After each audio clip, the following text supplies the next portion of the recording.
The strength for crude oil has continued this year. It did have a period of going sideways March through to mid-April, but we've seen a recovery since then. In the last 24 hours or so, the price has pushed up to its best levels for about a couple of months. So is this the sign of the next move higher in crude is underway? Or actually, is it going to struggle? And eventually, we're going to see much lower prices as the year goes on.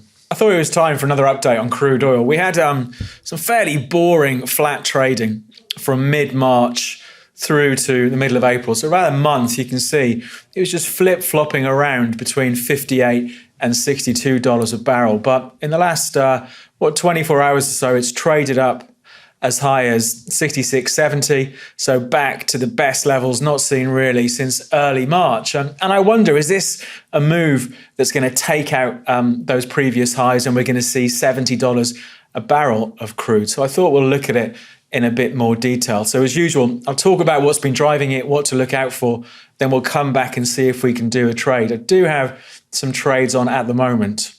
So the usual mix of trades, natural gas is doing well for us. But crude oil, here we go. Let's have a look at these. So up £450 overall. So a couple of trades from the 20th of April, buying in at 62, another one buying in at 61.87. So they're all in profit. Perhaps need to think about moving the stop losses on those. So we'll come back to those, but also come back and see, is there another trade to do here?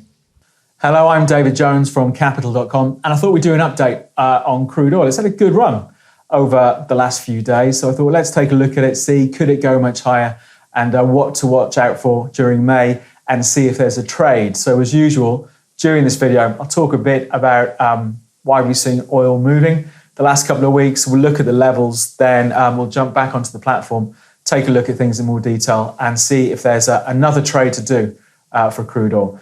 As usual, if you're watching this, if you could click on subscribe, it does help support the channel. It means we can continue to push out lots of different content.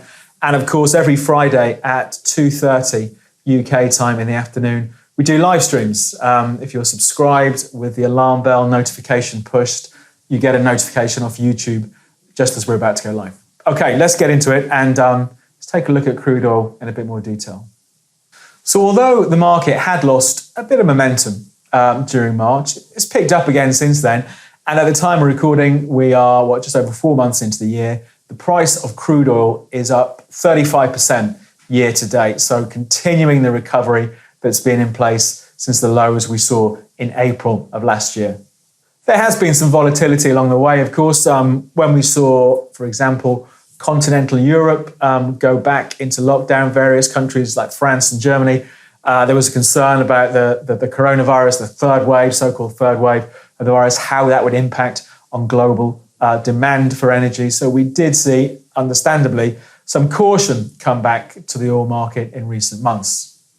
But with it looking like restrictions are going to continue to ease around the world, particularly during the summer, I think that's something that has helped bring back some confidence into the oil market. Again, on expectations as the year goes on, we'll see increased demand and perhaps not a return to normal, but much more normal than we've had over the last 12 months.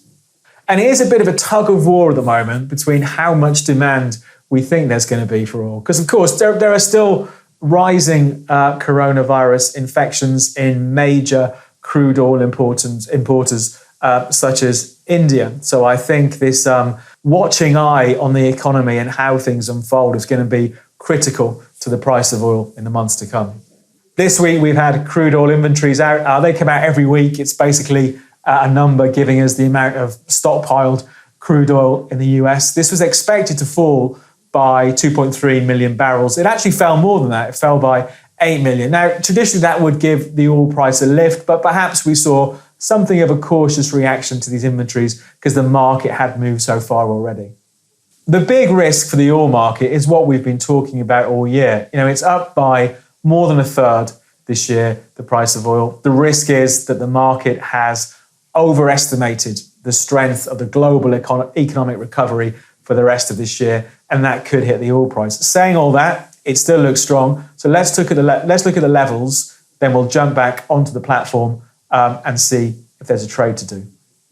So I think we've got various barriers, not too far above where we are now on oil, running up towards that $70 a barrel, which I think could be a psychological barrier for oil. It'd be interesting to see if it does get there. The first barrier, I think, just from the last couple of days or so, coming in at $66.70. On the downside, lots of support. 62.80, 3rd of May low is one, then down towards $60.50, that sort of area. But as usual, to put some color on these numbers, let's take a look at the chart and have a look at things in more detail. So let's take a look at crude in a bit more detail. Big picture view, going back to those April lows, where of course famously the May contract went negative in April last year. Cash price traded down near $10 a barrel.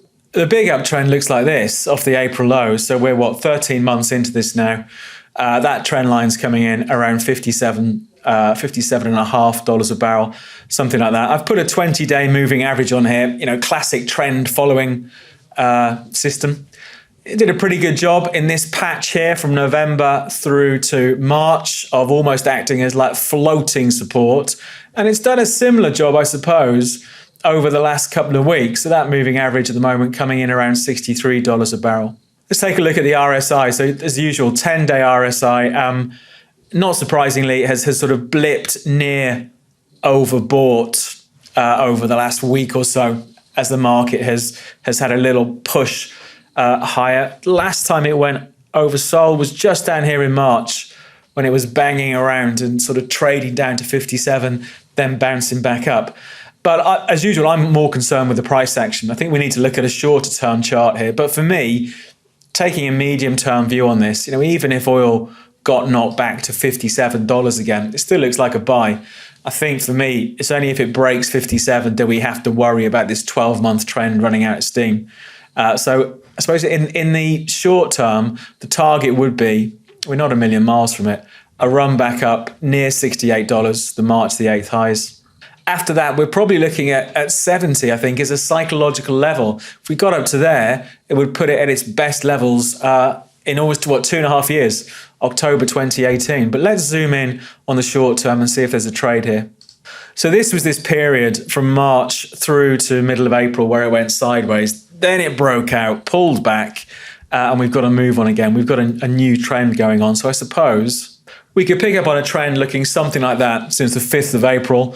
Trend line support coming in about 62.25. For me, if I was doing a trade now, where would my stop go? I suppose the really aggressive stop, not one I would do, would be just below these lows.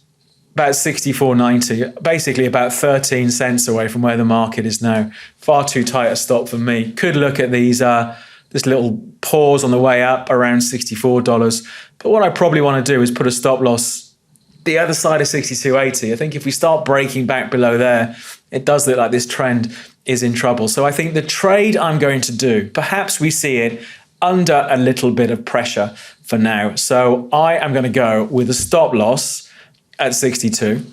In the short term, if we see a bit more pressure, perhaps we will see it down in the sort of 64, 60.50 area. So I'm going to put an order in to buy at 64.25 and a stop loss at $62 a barrel. So looking to see if the price does weaken a bit from here.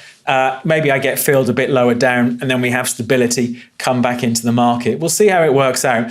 And I might also move the stops on the existing positions. But let's set that order up. So I'm ready to go. The price now is trading at $65.14. I want to buy 155 barrels if the price gets to 64.25. You can see it highlighted on the chart. So if we squeeze a bit lower from here, I look to buy in. If that order gets filled, put a stop loss in at 62. And I think that's a good level. We had lots of support around 63 on the way up. I could even have it tighter than that, I suppose, but let's go with 62 for the stop. And that's for our normal risk of £250 that we place on these trades. So let's place that limit order, then have a look at the existing position. So that's it. The order's in, buying 155 at 64.25. We'll be patient and see if that order gets filled. And what I'm going to do is update my existing positions. Let's take a look at them. So at the moment, got stops at sort of 62.80. I'm going to bump all those stops up on the existing trades to $64. So give the market a bit more room to move, but lock in some profit if it does sell off. Let me change those. So that's all done. So the existing positions that are up about £480 so far, stops moved to 64 to take profits if it falls much further. And let's not forget, it was only the day before that we saw it hit a fresh high for this recovery. So I am still bullish. No market moves in a straight line. Now, this recovery is still going as far as I'm concerned. And my first target is going to be for a run up near $68. Let's see if oil can squeeze a bit higher from here. That's it for the update in oil. We'll come back to it in the next couple of weeks and see how things are progressing. But for now, from me, David Jones and Capital.com, good luck with your trading. For more trading videos just like this, please subscribe to our channel.